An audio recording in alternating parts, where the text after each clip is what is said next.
Hello, everybody, and welcome to the 13 Days of Halloween, presented by the Dark Asylum podcast. I forgot that part. We've done so many of those, they're bleeding together. Today, we're talking about the 2008 horror mystery theater classic, Amusement. See, I called another movie horror classic. Mystery theater? Yeah. All right. Did I say thriller? I thought I said thriller. Never mind. You said theater. Damn it. Horror mystery theater? Look. Daddy's had a couple. Yeah. About a six-pack in already, kids. Hang on, it's going to be a bumpy ride. All right, so yeah, Amusement 2008. There we go. It's this was my pick. Yeah, this is it gets into one of the genres of horrors that I love. It's the like anthology, like the different stories in one movie. Yeah. But in this case, like, they all tied together. It was many movies in one that told each individual story and then tied it all up at the end. Yeah, I mean, that's my take and why I like it. What's your guys' opinion? Amusement is a weird title for this movie because there's nothing amusing about it. Oh, you know he wrote that down and has been waiting to fucking use that. Yeah, that was my only joke of the show. I'm done. I'm tapped. That's it. Boom. All right, we'll see you guys on the next episode. Oh, no. That's all you got to say? You got in your shit and you're done? Yeah, that was it. That was it. Wow. It's not, like, as far as anthology goes, it's not as good as, like, Others? VHS 2. Shit. That's my horror anthology rating right there. Wow. The thing I did like, though, is that they do, speaking of VHS 94 tried to tie it all together, but this one did do it better. Yeah. I don't know. It was a combination of Saw and Tales from the Crypt.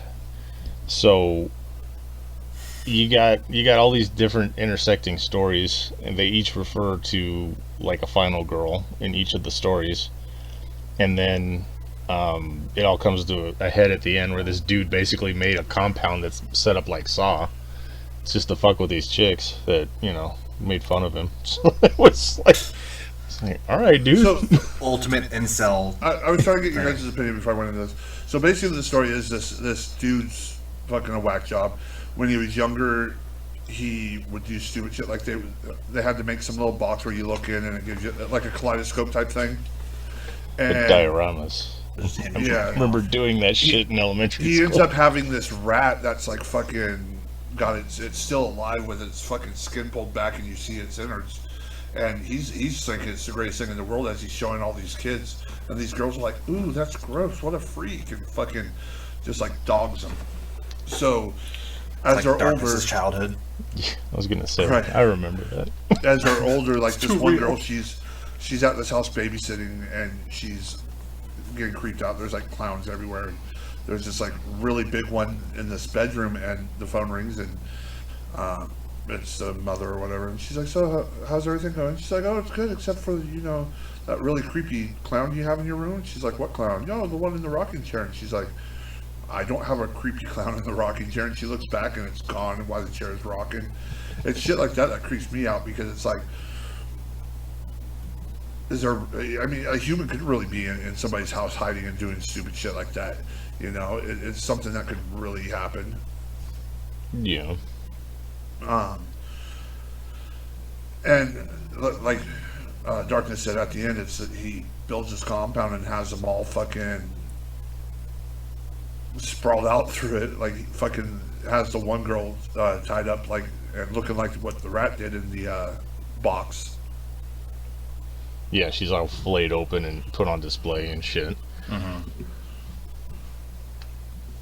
Well, no, I liked it. It was a good little. It was I wouldn't put it as no fucking classic. But Zach already gave it the classic rating. What the fuck? You can't Zach take it back. Classic rating. Certified when he, classic. When he usually gives it the classic rating, it means he's dogging on it. He called every one of his picks a classic. What are you talking about? And I love those movies. Here's another classic for you. Another fucking classic by Big Vane. Another fucking modern horror movie with a giggling psycho. Ooh boy. So the thing with this one, there's a couple things I put notes because this is back when I was taking heavy notes for all these. And I'm like, what the fuck is convoying? I have never heard of anyone doing this. Isn't that where you're like in the room with another guy and you're like There it goes. It's kind of weird, but you guys get there anyway. I guess, I don't know. And then another guy walks in, so he's like the convoy. Okay. Well, ask a stupid question. I guess Zach will be there to give you the answer. But no, they do this thing in the movie called convoying, where like people just driving down the road decide to buddy up and follow each other. Like, oh, I gotta get gas. It's like, oh, just go fucking You've get never done gas, that? dude. Not unless it was somebody that I was traveling with, like another car full of people. Yeah, that's convoying. Yeah, but like they're just like picking random people that they're driving alongside with. It was weird. See, my big thing is like it builds up builds up a bunch of suspense for a lot of the stories, but you never nut. Yeah. Like, I like that. instead of like when you're edging yourself, you know, and you're building it up, and you like slow down, building it up, slow down, and then you finally build it up, and you're supposed to get this big like fucking super soaker nut. But with this movie, it was just like a little pit. And then you'll be ready to JO again in like 3 minutes. Yeah. There was that whole thing where you thought the trucker was the bad guy. Oh yeah. I mean, there's a lot of false leads and stuff like that. And that weird fucking machine, like the ventral scope, he sticks his fucking eye in there, and I'm like, what the fuck are you doing, you guys? Get out of it. I'm staying in a house, and they're like, oh yeah, take the clown room. I'm like, nah, I'll chill on the couch. I'm alright. Fuck that. It is full of those moments of what I'm going to start calling those anti-darkness moments. Where like, hey, put your hand in this. Nah, I'm not going to do that. Look in this little hole. You Nah. ever refer to common sense as fucking darkness, anti-darkness moments, and by all means, it's like, Stick your dick in this blender. Okay. yeah, I don't know. I mean, it was fun. It wasn't. I didn't get too serious about the movie or anything. I was able to have fun with it. So Yeah, I didn't expect you guys to think this was some kind of fucking, masterpiece, but it was enjoyable to watch. yeah, some of the compound that he came up with was pretty cool. And how everything tied together, like the trucker, the tow truck driver and everything all end up at the house that was the actual compound, and everything, the way it all tied together was interesting enough, so yeah, it had a budget of $10 million and it made Holy shit. it had a box office return of 170,000. How much of that do you think went to cocaine? Mountains. $10 million, that's insane. I mean, For it's that piece of shit? now we get his real feelings. It was all they had to spend it on fucking vintage clowns. Spent on vintage clowns and fucking heroin, apparently. That's crazy. Wow.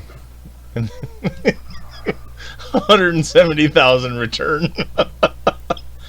I don't care, we still got cocaine and a stupid clown costume out of it. Yeah, that's insane. But, you know, like I said, the girls were cute. It was fun to watch and look at them be all like, oh, no, you know. You don't get that anymore in a lot of modern horror movies, so. You know, what year did it come out? 2008, so Yeah. 2009. But, yeah, it was still the last dregs of the, you know, the final girl kind of thing. Now everyone's trying to do the anti-final girl for horror movies. So. Yeah. Here comes the incel rant. No, I'm just saying they're taking it for a lot of years from like fucking Halloween 78, 79, all the way up until like the late 2000s, 2010s or whatever. It followed like a pattern, you know, like most horror movies had the final girl Yeah. and most of the, you know, and now it's It was been always the virgin. yeah, stuff like that. A lot of this stuff's been identified as tropes, so they're trying to go against that now. So, and there's nothing incel anything about that. They're just everyone's recognized what has been, you know, the constant for so many years, and they're trying to all go against it, which is going to make it another trope. But that's just another thing. The one part I did like was what the fuck was her name? Tabitha? Yes. Yeah, Tabitha was kind of like just standing around, like she just made it out of the traps, and you get this nice quiet moment. All of a sudden, the clown comes out with an axe. The light is mine. That was the scariest part. Yeah. I'm glad we did fucking Lighthouse so early, so that that's why you were pushing for it so fucking early, so you could drop this on every other fucking episode. It's like, no, we're saving the Lighthouse for last. No, we have to do it right now. There goes 3/4 of my fucking material. Yeah, exactly. He's like, I have this plan from the start, you motherfuckers. Yeah. Jesus. That part where that fucking clown was jerking off to a lighthouse was weird, though. God. So, yeah, there's that. Every fucking episode from here on out, I swear to God. Jesus. The light is mine. Okay, here we go. Anyway, what's your severed head ratings? I give it 3. 1. 2. Fuck. I put 2.5 on it. Oh, yeah, you know. So, there you go for that one. What's your question? Halloween question, V? Have you ever seen or experienced any paranormal experiences? Yes. Okay. And that's all he said. Next question. Well, explain. Like, what was your paranormal experience? So, I could have swore I told this story on the show. There's this little town called Heppner here in Oregon that, like, in 1902 was wiped out by a flood. And my mom lived in a house, like one of 3 houses that survived the flood. So that place was just crawling with, like, activity. The one that, like, vividly stand out to me was, like, I was, like, 13. I was staying up, like, super duper late because she had the WWE, like, 24/7 channel. Okay. You remember that? shit? Yeah. Yeah. So I was staying up super late, and all of a sudden her dog, like 2 or 3 in the morning, just starts freaking out and barking. And I, like, look in the kitchen, and it's, like, barking at this straight up, like, ray of light that is just shining in the kitchen. So, of course, I just, like, flip out and go upstairs. And then, like, the same house, her boyfriend's daughter at the time, she knew some creepy shit was happening around the house, so she left a recording, like a tape recorder open overnight. And she showed it to me, and you had to crank up her big, like those big speakers that were like the size of us. She cranked it all the way up, and you could distinctly hear, like, kids laughing in the background, and she was the only one home that night. Shit. Just, like, shit like that. Yeah, fuck that. I'm out. With me, I say no. I don't think I've ever personally dealt with anything like that. I may have, and then just keep trying to deny it because I don't want to deal with anything like that. I mean, I went to the Stanley Hotel and shit like that. I think I talked about it. And like we took pictures in the hotel, and there's supposedly orbs and stuff in the pictures, but I don't really have any first-hand accounts of anything like that. No hauntings, no, I hear weird noises and shit like that, but I don't look too far into it. I'm not like, it's a ghost. I'm like, those damn kids are throwing a soccer ball at my house again, So I always Old go man for Tronson. it's always go for the like most realistic explanation that I can convince myself of, because I don't want it to be anything supernatural. Because if I saw a fucking full-on ghost like throw something at me, I'd be like, all right, we're fucking moving, and I don't want to do that. So it was you the put wind. on this. You put on this, like being big, creepy, spooky man, but you're a huge bitch. No, it's not that. It's just I don't want to have to deal with it. So They're ghosts. They can't hurt you. What the fuck? Okay, I've seen fucking the entity. I know they can hurt you. And they just watch you masturbate every now and then. Well, And now who's the weirdo? if they want to join in, by all means. So Oh, you get that Dan Aykroyd action? Yeah, I mean, stick a thumb in my butt while I'm doing it, What the hell? Come on, ghost butt, ghost thumb, ghost... Ghost butt. My wife comes home. What are you doing? You're just humping air. No, I'm not. You're being so weird. I'm like, no. You nut and it just floats It there. floats in air. I was gonna say that. You fucking beat me to it. It's ectoplasm, I swear. Jeez. You want to see a magic trick? Oh, look at it. so mine is back when probably like 14, 15, maybe a little younger. We all decided to go over to a buddy's house because he claimed his house was, well, it wasn't his house at the time because he had to live with his coach. So it was believed that his mom was schizophrenic. So when they moved into this house, she got like really weird. Well, as he explained, up in the attic, the window would get like kind of like foamed over, and there'd be flies on there. Clean it off, and shortly after they'd come back. So it's a big group of us. We decided to go stay the night over there. The two tell their coach, "Hey, we're going to go stay the night at our buddy's house," and we tell other parents we're going. So we told our parents we were all going somewhere different, and we all convened over at this house. That old trope. Right. So we get in there, and the mom's acting really weird, and he's like, just pay no attention to her, and things will be cool. But yeah, we go upstairs, and sure enough, there's like this frothy foam shit like on the window, almost like what a slug leaves when they trail through, but like covering the whole thing. So, and then there's flies everywhere. We clean it off and we sit there for a while. Like we literally like spray it down, so there was like no flies flying. There wasn't flies flying in the attic. It was just on this window. We spray it down, basically kill these flies, clean up the foam, and then we're sitting there waiting a little while. And then a few of us decide to go smoke because yes, we were smoking at that age. We go outside. We're standing out front smoking. His mother comes out and she's like, "Hey, do any of you have an extra cigarette?" So we give her one, and as the two explained before, like she never smoked before. She was a like very Christian, like no cussing, no this. So we give one of us give her a cigarette, and she starts smoking. She's like, these things are going to kill you, but it's not going to have a chance because you're all going to die tonight. And we're like, fuck, dude. So we're sitting there and we're waiting a while. We go back upstairs, and the window is frothed over, and flies are all over it again.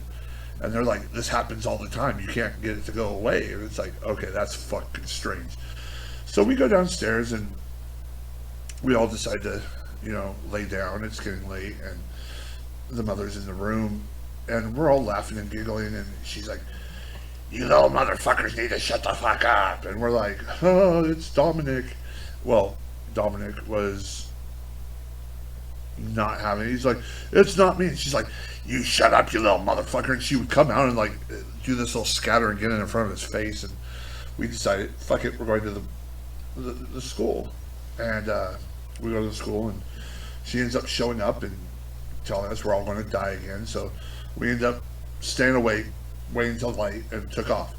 Well, after they moved out of that house, she went back to being the Christian, like very like religious, started like sewing her Bible quilts again, and never had an issue. About a year after they moved, we were walking past the house and it was still abandoned, but up in the window you can see a flickering light and a silhouette of somebody, and there was literally nobody in the house. That place was haunted. Yeah, I mean, I'll give you that one, I guess. It's some bad juju in there for sure. Yeah, we always heard, like, they would tell us about the mother, and we're like, yeah, fucking, you're tripping. It's not real. Tell us about the window, and it's like, yeah, whatever. But no, we saw it firsthand, and it was fucking creepy. Damn. It's your bonus story, everybody. Fuck. Oh, I got another one I just remembered. Uh-oh. My girlfriend at the time, her sister had passed away in a car accident. And they told me stories about her ghost like haunting the house, and then I didn't really believe it. But like the light in the hallway would click on and off. I don't have any like stories about possessions or anything, it's just weird shit like this. The light would like flick on and off. But the one that like I kind of, maybe that's like an electrical issue, whatever. The one that got me was I was staying the night at her house, and all of a sudden, like 3 a.m, middle of the night, her stereo just blares on, like volume turned all the way up, and we can't horses. turn it off. We can't turn it down. She was for like a good minute. Her sister. That might have been it. She's like, you fucking motherfucker. Jeez. Oh man. Yeah, that's kind of Yeah, messed up. you know, when my sister passed away, there's two. I'm not saying she ever haunted, but I know she was there because there's 2 signs. One time I was going to the airport store, had to max it, and from the max to the airport store, you had to do a nice little walk.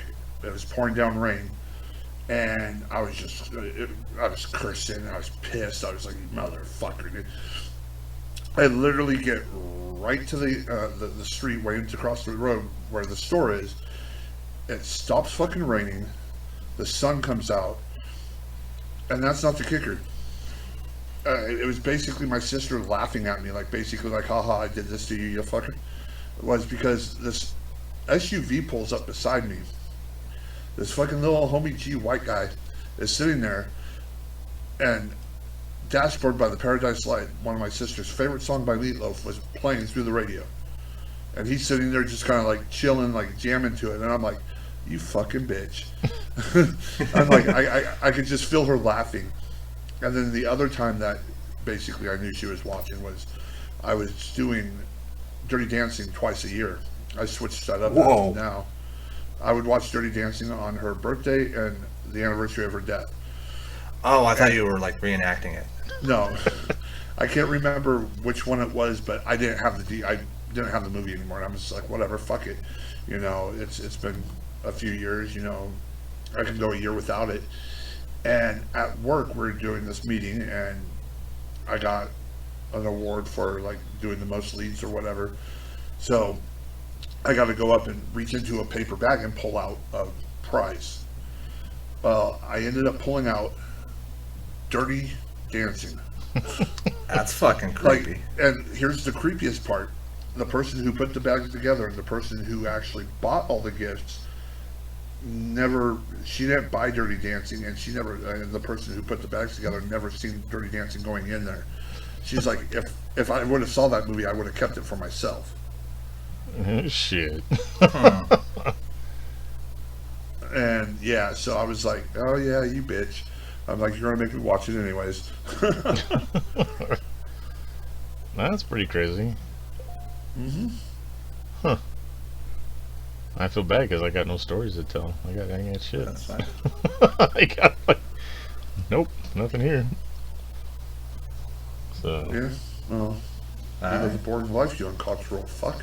that's me. I'm just I'm uncultured. just gonna sit in my house and just watch horror movies. Damn right, that's all. Yell at those kids to get out of my yard, and that's it. Yeah, damn it, get out of here. So, all right then. right. Anything else for amusement? That is it. You guys hated it, and that's it. Wait. I was not amused by amusement. Thank you. I'll be here all night.